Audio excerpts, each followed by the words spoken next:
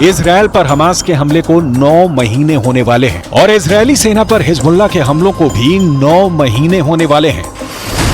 7 अक्टूबर को हमास ने इजराइल पर अटैक किया। 8 अक्टूबर को हिजबुल्लाह ने भी इजरायली ठिकानों पर रॉकेट दागने शुरू कर दिए थे।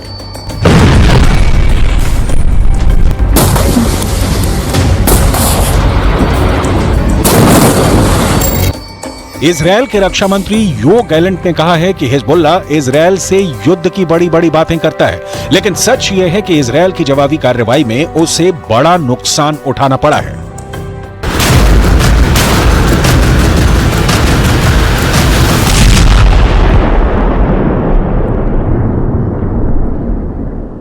ולא קל לתושבי הצפון.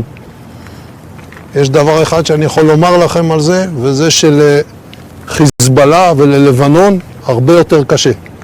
זה קל לדבר מהבונקר ולשאת הצהרות. בסופו של עניין יש שם מעל 450 הרוגים למחבלים. इसमें कोई शक नहीं कि गाजा, इजरायल और लेबनान का वॉर जोन इस वक्त बहुत एक्टिव है।